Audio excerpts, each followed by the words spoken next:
Salam sejahtera, terima kasih karena bersama dengan saya di Nazilin Unity Channel.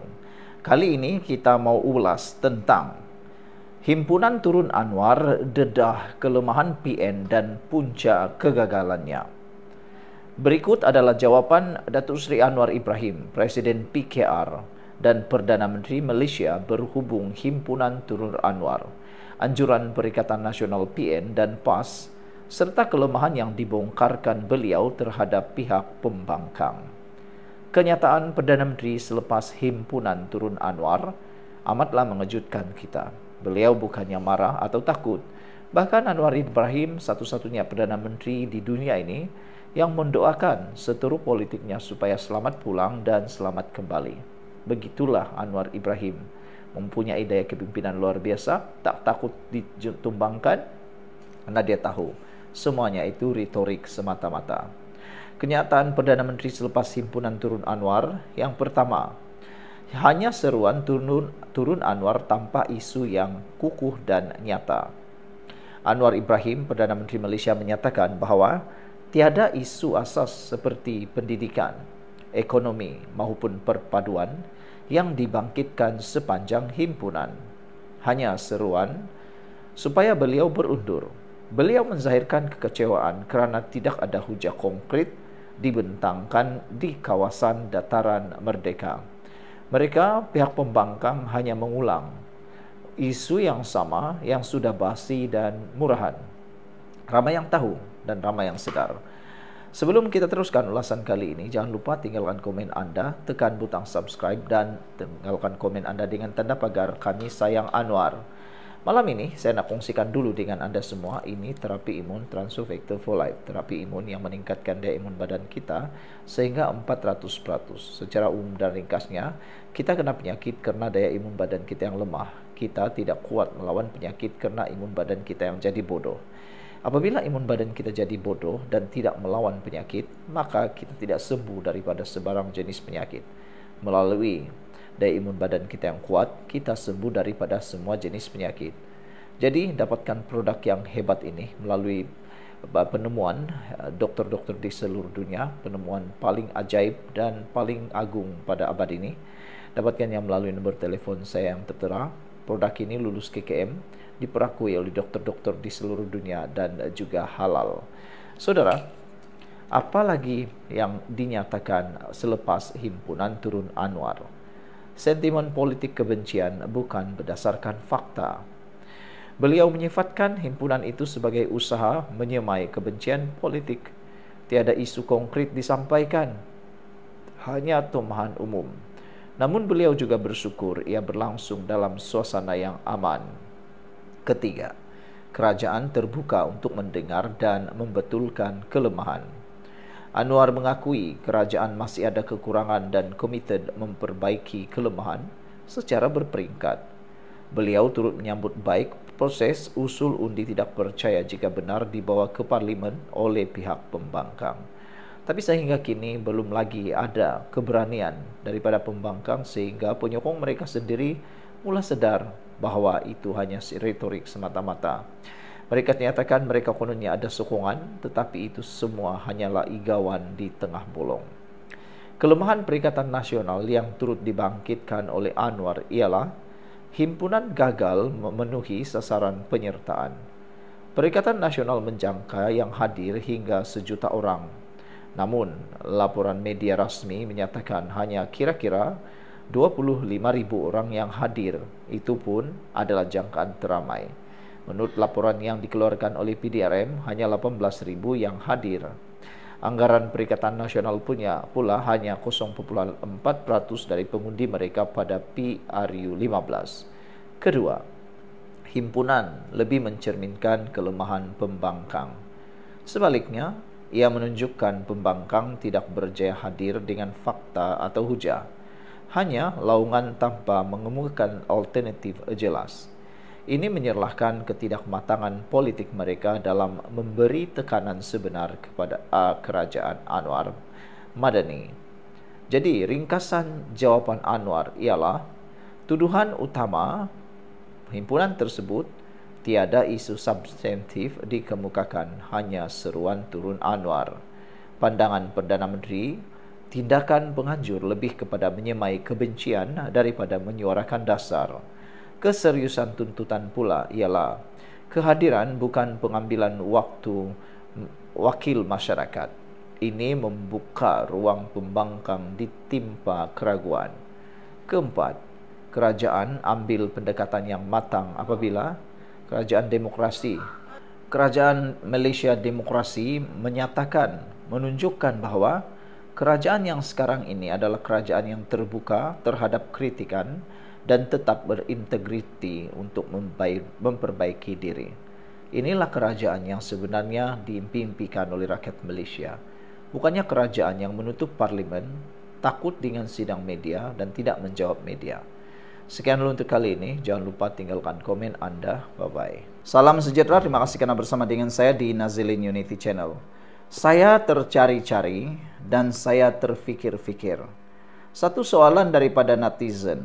Dia kata, apa jawaban Anwar Ibrahim, apa respon Anwar Ibrahim selepas tindakan Fadli Syari membuat hantaran karikatur yang menggambarkan seolah-olah pemimpin negara kita seperti binatang bersama dengan dua lagi buah negara ASEAN, yaitu Thailand dan Kamboja. Dalam hantaran itu ada binatang menyerupai monyet, biri-biri dan kambing. Soalan netizen itu ialah apa respon Anwar Ibrahim? Apa pandangan Anwar Ibrahim dan apa tindakan Anwar Ibrahim? Adakah Anwar Ibrahim akan bertindak seperti bekas seorang Perdana Menteri yang lain yang ada di Malaysia, masih hidup tapi sudah terlalu tua? Kalau masa dia dulu ada ISA, orang yang buat macam itu confirm dah kena masuk ISA. Tapi sekarang tidak ada lagi ISA. Apa pula komen Anwar Ibrahim? Apa tindakan Anwar Ibrahim? Saudara, tidak ada apa-apa kenyataan setakat ini yang keluar daripada Anwar Ibrahim. Tetapi kita boleh menjangkakan jawapan Anwar Ibrahim. Apa jangkaan kita? Saya akan ulas sebentar lagi. Ikuti terus ulasan ini sampai habis. Tapi sebelum itu saya perkenalkan dulu kepada Anda. Ini terapi imun Transfer Factor for Life. Terapi imun yang mendidik, menguatkan imun badan kita.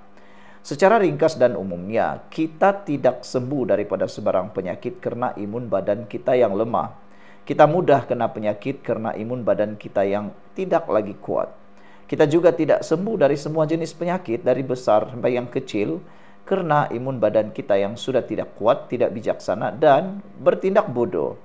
Imun badan yang bertindak bodoh lagilah sengsara, karena imun badan kita melawan diri badan kita sendiri. Lalu kita sengsara dan sakit. Tapi terapi imun Transfer Factor for Life ini bukan saja meningkatkan imun badan kita, tetapi juga mendidik imun badan kita menjadi sangat bijaksana dan tidak menyerang badan kita sendiri. Dia dididik untuk mengetahui mana satu kawan, mana satu lawan. Produk ini lulus KKM, halal dan diperakui oleh dokter-dokter di seluruh dunia.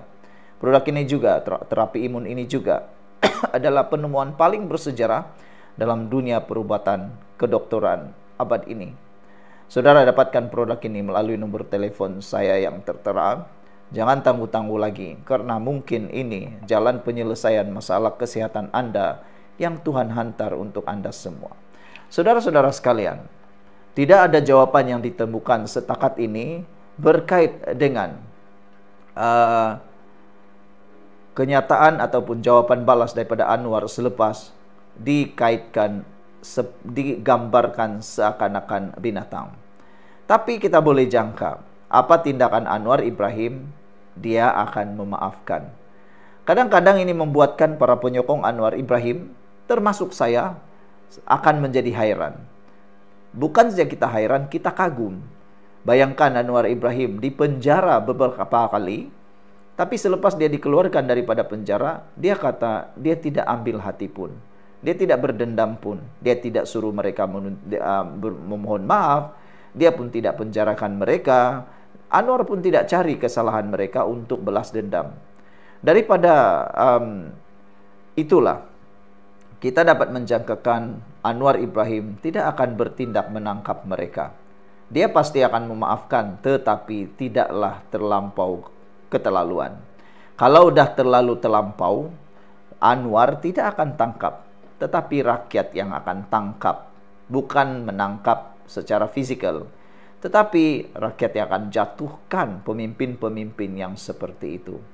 Anwar Ibrahim menunjukkan teladan yang sangat baik sebagai seorang pemimpin yang mana memberikan teladan supaya tidak berdendam dan melepaskan yang jahat. Saudara, Anwar Ibrahim biasanya akan menjawab, beliau mengampuni dan akan membiarkan pihak berkuasa yang menyiasat. Secara langsung selepas dilabel sebagai binatang atau disebut sebagai binatang, Anwar Ibrahim tidak menjawab apa-apa. Setakat ini, ada laporan bahwa pemimpin PAS pernah melabel negara dan pihak lawan sebagai kambing, biri-biri, dan monyet. Namun, tiada kenyataan rasmi yang mendokumentasikan Anwar menanggapi pelabelan tersebut secara langsung. Jika kamu ada maklumat tentang jawaban itu, Anda boleh menyampaikannya kepada saya. Namun demikian, maklumat tambahan yang kita terima setakat ini, Anwar pernah menyaman satu stesen televisyen kerana dilabel sebagai Islamic extremist atau amateur leader. Beliau kemudian menarik balik saman itu pada tahun 2004. Lain daripada itu, tindakan tersebut bukan berkaitan dengan pelabelan binatang. Jadi pada pendapat Anda, apakah yang Anda mahukan tindakan Anwar yang boleh diambil? Kalaulah kamu sebagai Anwar, apa yang kamu akan buat? Tapi itulah, saya rasa Anwar Ibrahim akan memaafkan dan akan membiarkan pihak berkuasa yang membuat siasatan. Sekian untuk kali ini, jangan lupa tinggalkan komen Anda. Bye-bye. Salam sejahtera, terima kasih kerana bersama dengan saya di Nazilin Unity Channel. Dalam satu hantaran semalam, memprovokasi di dalam channel saya, soalan kepada saya, kata beliau, ada saya dengar PKR dan juga Barisan Nasional akan bergabung. UMNO dan PKR bergabung.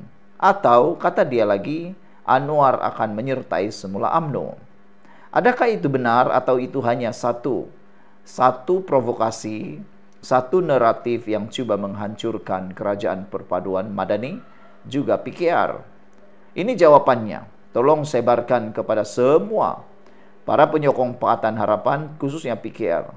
Ini tidak benar.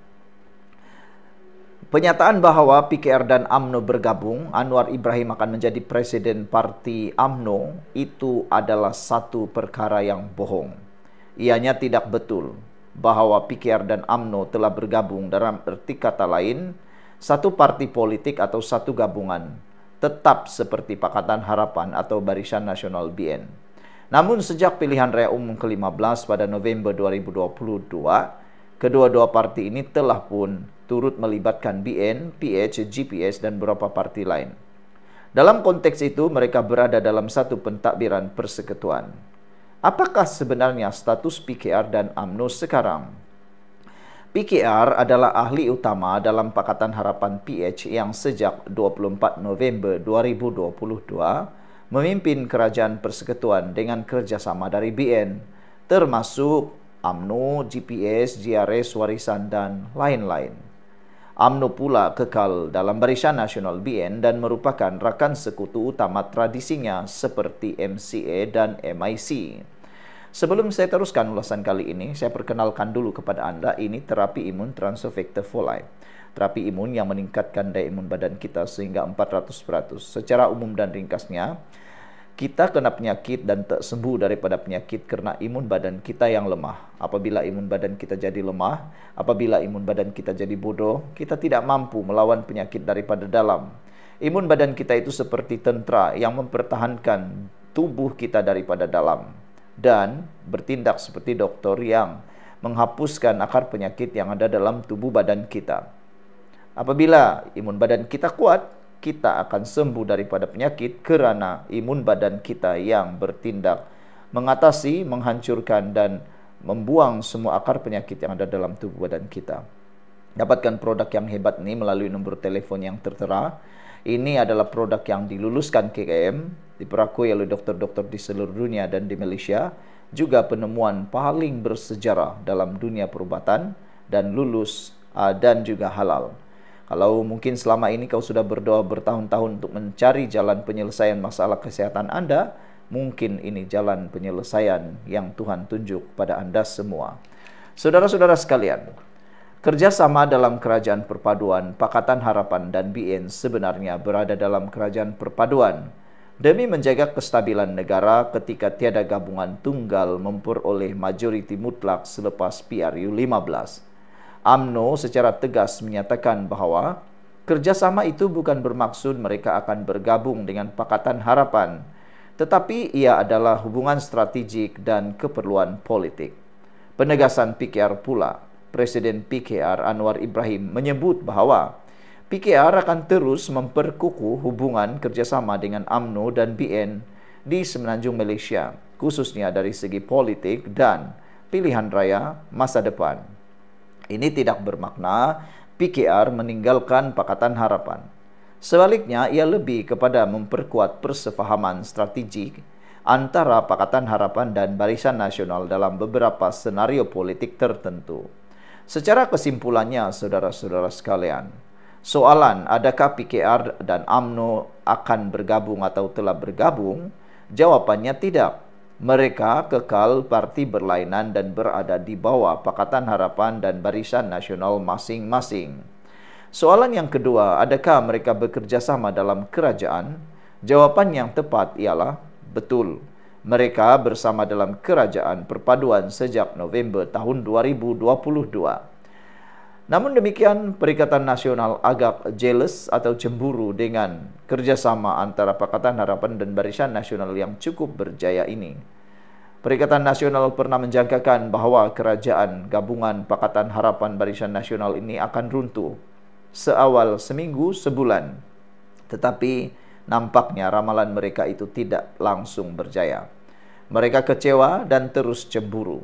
Mereka dengki dengan apa yang berlaku dalam kerajaan sekarang. Itu sebabnya mereka berusaha bersungguh-sungguh untuk menjatuhkan Anwar dan Kerajaan Perpaduan. Adakah mereka bakal bergabung sebagai satu gabungan baharu? Persoalan ini juga sangat kritikal. Jawabannya, tiada bukti rasmi. UMNO sudah menegaskan tiada gabungan baru selain Barisan Nasional. Pakatan Harapan pula menyokong kerjasama PKR pula menyokong kerjasama Pakatan Harapan BN, tetapi bukan menggabungkan parti. Nota tambahan, terdapat pemimpin seperti Hamzah Zainuddin yang bersatu menyatakan keterbukaan untuk PN bergabung dengan UMNO jika berlaku konsensus politik, tetapi ia bukan melibatkan PKR secara langsung. Contoh lain Mahathir Muktahir ini ialah peletakan jawatan Menteri Tengku Zafrul dari UMNO untuk menyertai PKR pada Mei 2025 yang mencetus polemik dalam hubungan dalam Kerajaan Perpaduan Negara. Jadi ringkasnya, PKR dan UMNO tidak pernah bergabung sebagai satu entiti politik, tetapi mereka bersekutu dalam Kerajaan Perpaduan demi kestabilan negara sejak PRU 15. UMNO secara jelas menegaskan hubungan itu bukan gabungan dengan Pakatan Harapan, manakala PKR menyokong kerjasama selari bersama BN tetapi tetap berpegang pada struktur gabungan parti mereka sendiri. Sekian dulu untuk kali ini. Jangan lupa tinggalkan komen Anda, tekan butang subscribe. Bye-bye.